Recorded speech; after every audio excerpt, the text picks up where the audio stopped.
guys, welcome back. I'm Andy, your Agile coach. In my last video, I covered 8 essential Scrum Master interview questions that could break your next opportunity. If you haven't watched it, I highly recommend checking it out.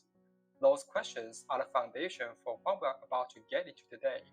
In the next few minutes, I'm going to reveal 7 more in-depth questions that will help you stand out in any interview. So, question 9.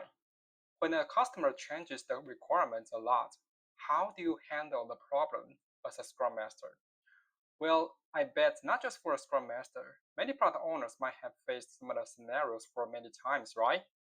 This is not an interesting question because in real world, the team would be suffering from time limits, frustrated change, or pressure from stakeholders. In Agile Manifesto, it says responding to change over following a plan. So never violate the principle when you are designing your solution to the context. For me, I would strongly suggest the product owner conveys the sprint failed as the sprint goal got obsolete and ask the team to rearrange the code base, keeping the reusable modules. Often, the team would be stressed if stakeholders didn't adjust their expectation and still needs deliverables on time, and make sure that stakeholders who adapt requires time to this condition. Reject if a reasonable limit was requested. The question is verifying how do you help the team remove blockers and get things forward. And question 10, as an organization don't understand Agile, how do you make it happen? This is an advanced problem that could verify if a Scrum Master is able to impact an organization and lead members to implement Agile methodologies. So, how to do that? I strongly suggest any experienced Scrum Master tell a good story to show your strategy because none of each will have the same one. Of course, the interviewee might ask some questions from what you provide to understand how do you conquer the problems and obtain the results. For me, I will try to work with members first rather than coach them what Agile is, understand their product, how their business clarify their workflows. Resolving problems is the fundamental to help you connect with people. That becomes the key point to arise the culture of continuous improvement. Then you are qualified to talk about what Agile is. Of course, for different Scrum Masters, I encourage you to tell your story. How do you make it happen? Maybe what you did was quite different from mine. And question 11. How do you resolve conflicts? Resolving conflicts as a Scrum Master requires a combination of facilitation skills, empathy, and understanding the root cause of the disagreement. Here is how I approach conflict resolution. Firstly, identify the root cause. The first step is to understand the underlying issue. I observe the team's interactions, ask open-ended questions, and ensure that I have a clear understanding of both perspectives. Often, conflicts come from miscommunication or differences in expectations. And then, facilitate open communication. I will create a safe environment where team members feel comfortable to express their thoughts and concerns. This might involve having a one-on-one conversation first to gather insights before bringing the conflicting parties together. I encourage active listening and ensure that everyone has a chance to speak without interruption. Lastly, focus on common goals. I lead the conversation towards the team's shared goals by reminding the team of the common objectives. It helps shift the focus from personal differences to the bigger picture. This can help team members find common ground. By handling conflicts with transparency and empathy, I can maintain a healthy, productive team dynamic that aligns with Agile values. Question 12.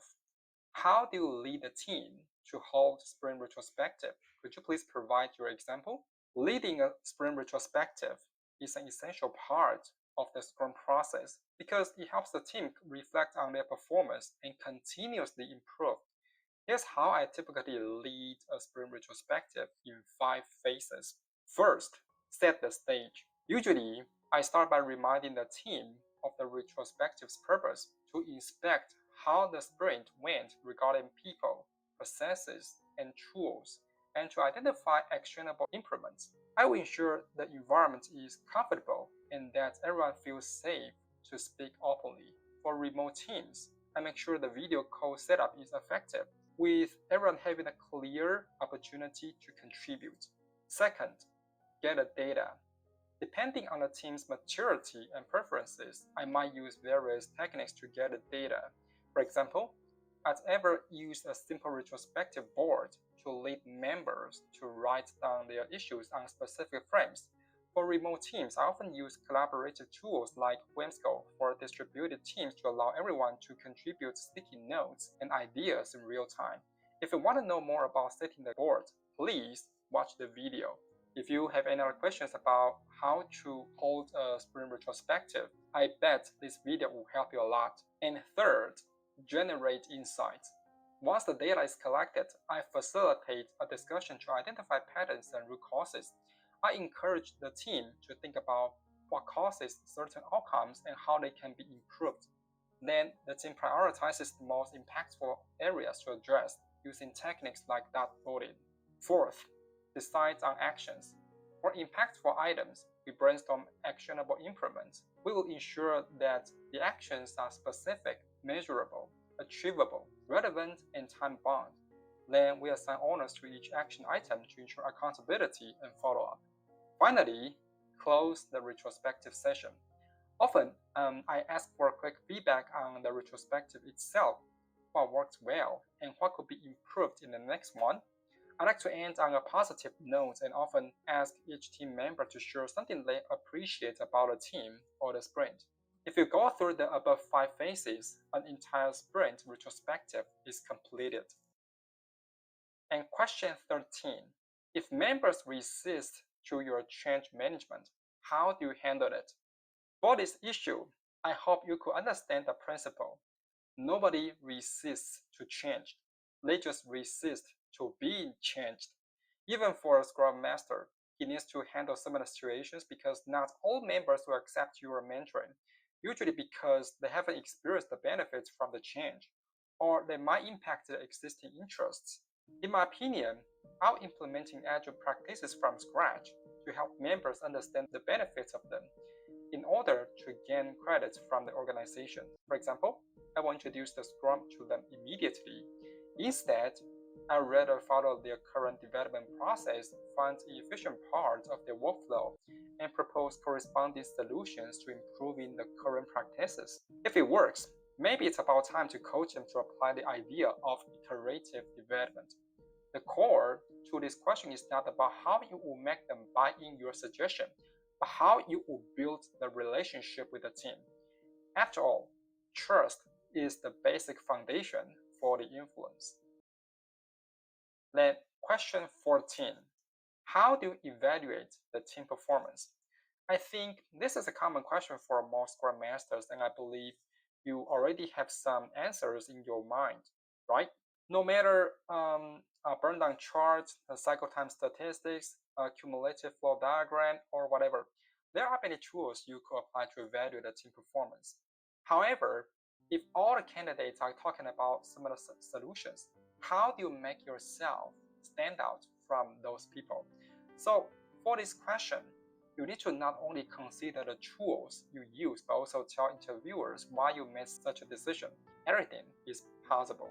For example, these days my manager asked me to provide sprint completion statistics to show the team performance. To solve the issue, I decided to take issue counts to evaluate their performance, like committed items, down items, and calculate the sprint completion rate per sprint, together with issue burn down over the past few sprints. Therefore, I started aggregating the sprint data by querying the issue counts per sprint and just use Excel to generate the sprint completion statistics like this one.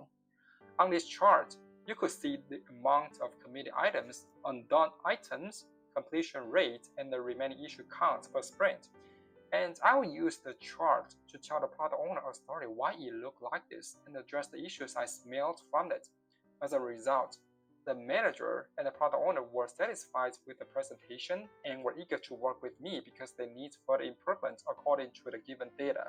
I didn't use any classic metrics I just mentioned, but I still achieved the same effect. So remember to organize your story to this question if you have similar experience.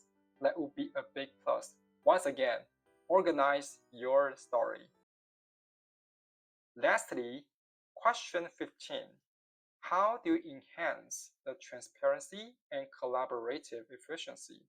Well, if you want to handle the question, remember to review similar scenarios in your organization because I know every candidate has his own unique experience to improve the practice. And the core is building the relationship with the teams, trying to help them resolve inefficient parts of the workflow and further drive them to work together closely. Here, I want to share a video with you that how I enable effective collaboration between teammates. I hope this video could give you more insights of preparing for the question. I hope this video could help you further understand what kinds of advanced questions you might face in the interview. If you like it, thumbs up, subscribe to me, and comment below if you have any other questions. I'm Andy, your Agile coach. See you next time. Bye bye.